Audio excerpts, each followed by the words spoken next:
The Moost Happi medal of 1534 is the only confirmed contemporary image of Anne Boleyn, which has survived the ravages of time. But why was it created? Why does only one copy of it survive? How and why is it damaged? And most importantly of all, what can we learn about the real Anne Boleyn by looking at this artefact and analysing how she chose to be presented on it? From its text to the clothes and jewellery she's wearing, what was Anne trying to tell us with this image? Stay tuned to hear all the secrets held within the only original picture of Anne Boleyn we have left.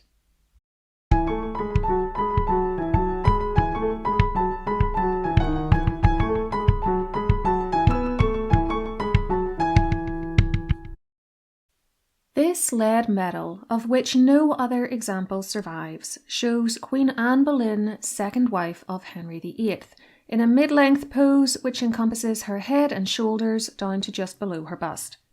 It has a diameter of 38mm, weighs in at 30.06 grams, and is called the Moost Happi medal because those words, which were one of Anne's personal mottos, she had several over the years, appear around the edge of the medal, along with the date, Anno 1534, telling us when this piece was created. This makes it the only confirmed likeness of Anne taken during her lifetime which has survived to us, for the Queen was executed in May 1536 and all the portraits we have of her are later copies of lost originals. There are two drawings by Hans Holbein the Younger which some believe to be her, but I personally do not, and I'll leave my video about why I think one of them has been incorrectly labelled linked below for you. The medal is English made, probably cast at the Royal Mint, which was in the Tower of London during Anne's lifetime, and it is now held in the British Museum in London, having been purchased in 1860 from one of its former keepers of the Department of Antiquities, a Mr. Edward Hawkins, upon his retirement. Hawkins was born in 1780 and joined the museum staff in 1825, having previously been a banker, but we don't know when or from where he obtained the Moost Happi medal, and I can't account for its whereabouts between 1534 and his ownership, which could technically have begun as late as 1860. The front of the item has unfortunately suffered some damage over the years, most notably on the nose, which is rather squished, and on her left eyebrow, eye and cheek, which are on our right as we look at the medal. You can also see some superficial scratches in various areas. I don't think that any of this was the result of malicious intent though, but rather simply a mark of the medal's age, the comparatively soft nature of lead as metals go, and the fact that it's probably been handled a great deal and not stored well. The damage simply isn't severe enough to make me think anyone was trying to obliterate Anne's image. If that was the goal, you'd do much worse to it than this. Just think about the damage done to statues of historical figures in the modern era whose legacies are now contested, if not flat out condemned. If the aim had been to insult or erase Anne's memory, the medal could have just been melted down. The damage notwithstanding, we can see that the Queen had a long oval face, high cheekbones, a slightly pursed mouth I think, and a slim build. She is looking off to our left, her right. On her head she wears an English-style gable hood with lappets down to the bottom of her chin, and with a veil pinned up on her right, then flowing down her back on her left. Her dress has a square-cut neckline and large flared sleeves below her shoulders, which we can just see the beginnings of. Around her neck is either one necklace wrapped around her twice and from which is suspended a cross, or a choker holding the cross and a separate necklace which disappears into the front of her dress. On the left side of the medal we see the letters AR, which stand for Anna Regina, meaning Anne the Queen in Latin. In the 21st century, a woman named Lucy Churchill was allowed to view the original item in the British Museum and create a modern reconstruction of it. In the course of creating this reconstruction, she discovered another great piece of information about the medal which I don't think I would have ever noticed myself. This is the fact that Anne is wearing the famous Tudor consort necklace, seen around the necks of 4 of Henry's wives and consisting of sets of 4 pearls alternating with rubies set in quatrefoils. We can see it much better, albeit with a different pendant, in Hans Holbein's famous portrait of Anne's successor, Jane Seymour, and the sequence of jewels carries on around her headdress and neckline, though on the medal it seems to be on the hood only. I have a video all about this necklace, which I'll leave linked for you. There's not a great deal to say about the reverse of the medal, except that it should be blank. We can see, however, that at some point someone has crudely scratched the words Anne Boleyn Regina in all capitals onto it with an extra E on Boleyn, and it is heavily scratched around the edges from the 10 a.m. to 5 p.m. positions. As this was obviously not part of the original design though, and we don't know when it was done or by whom, I don't think it's of any importance and won't be discussing it any further. Now let's think about why this medal was created in 1534 specifically. Early theories were put forward by Edward Hawkins, who drew up a catalogue of British medals up to the year 1760, which was then further edited and published posthumously in 1885, Hawkins having died in 1867. This book includes a drawing of the medal restored to an undamaged state, or perhaps it simply wasn't as badly damaged at that stage, and the suggestion that it was associated with Anne's marriage or coronation. However, both of these events took place in 1533 and so cannot be the reason behind a medal created and specifically dated the following year. Furthermore, the book's little paragraph on Anne is just littered with errors, so you really wouldn't trust anything it says. It doesn't even get the year of her death correct, which suggests little to no research by either Hawkins or the later editors. The most popular theory put forward to explain the medal's creation today is that it was struck in anticipation of the birth of a male heir to Henry and Anne, for the Queen was pregnant in the first half of 1534. I'll leave my video about that pregnancy and whether it was a pseudo-pregnancy linked for you. I agree with this idea, mostly because of the timing, but also, and I think this will give you a little laugh, because Anne's bust, which eyewitnesses said wasn't much to look at, is pretty generous here, which might suggest a pregnancy. And again, kudos to Lucy Churchill for noticing that fact while she was creating her reconstruction. Furthermore, this wouldn't have been the first time that she and Henry jumped the gun in anticipation of a son. Anne had had letters drawn up before her daughter Elizabeth's birth in September 1533 announcing the arrival of a boy, only to then have to squeeze in the letter S at the end of the word prince to make it into the word princess, which could be spelt with one S in the 16th century. The early celebrations for the arrival of a male child in 1534 were to prove equally ill-judged, for Anne lost the baby that summer. This would account for why there are no other medals extant.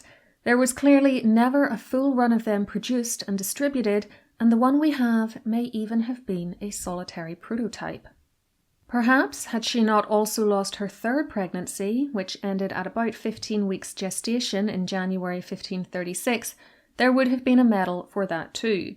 Or maybe by then she and her husband would have learnt not to count their chickens before they'd hatched. We'll never know.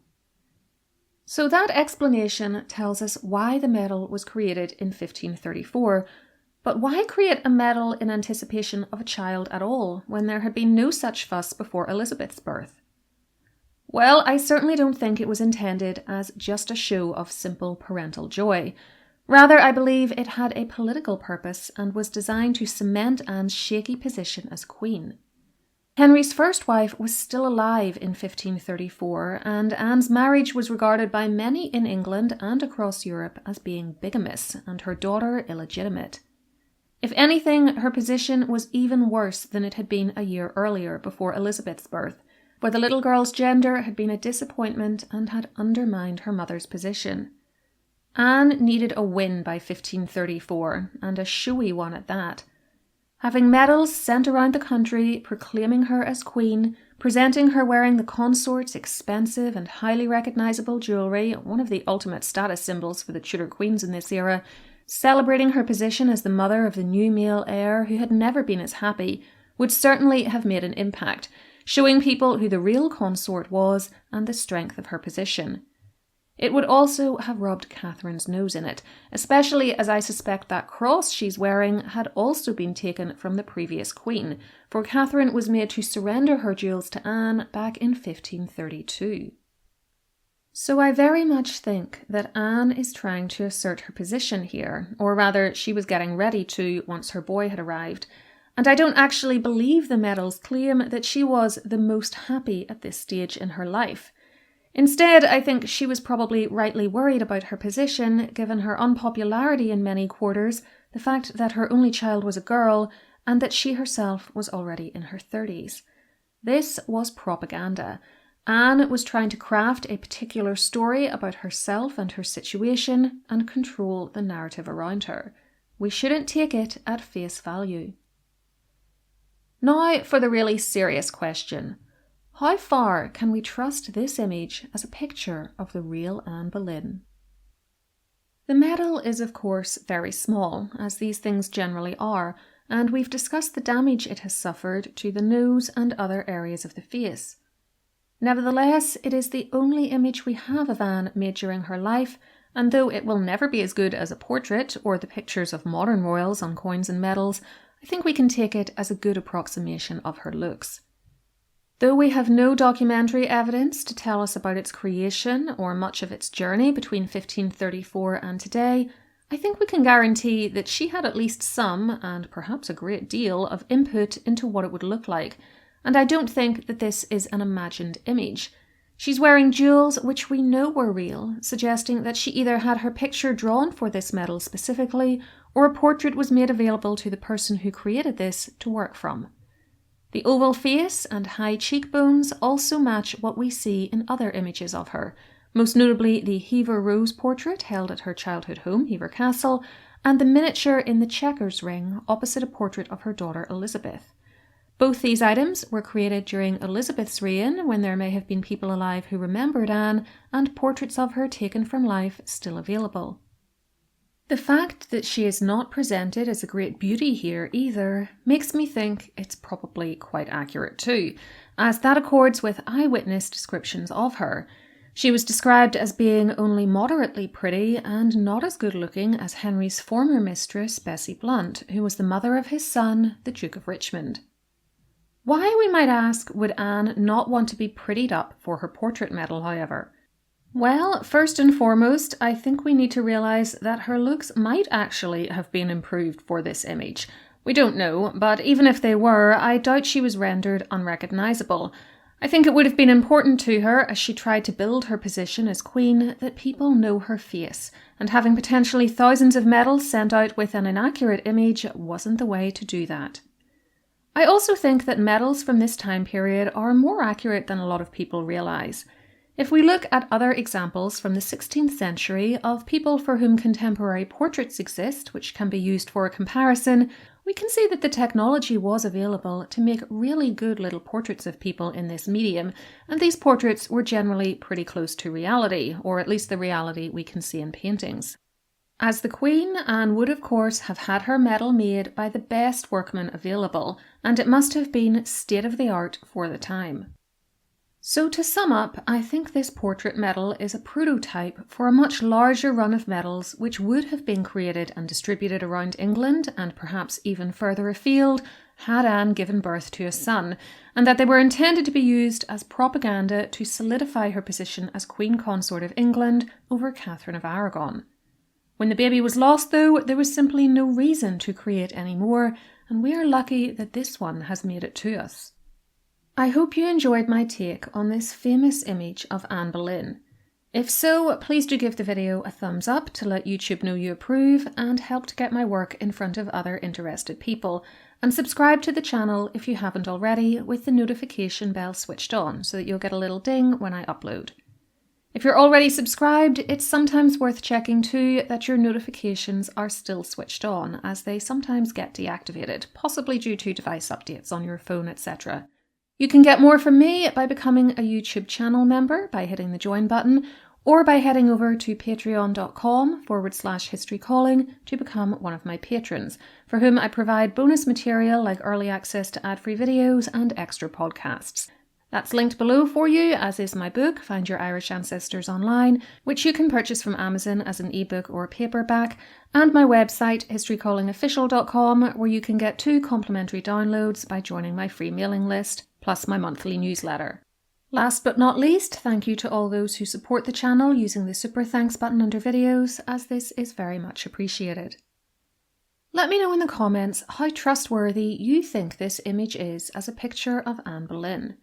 For more on Henry's doomed second queen, I have an entire playlist on her which you can check out, but if you'd like my personal recommendation, try my videos on the checkers ring and on her bee pendant. Whatever you choose, please enjoy, and until next time, keep learning.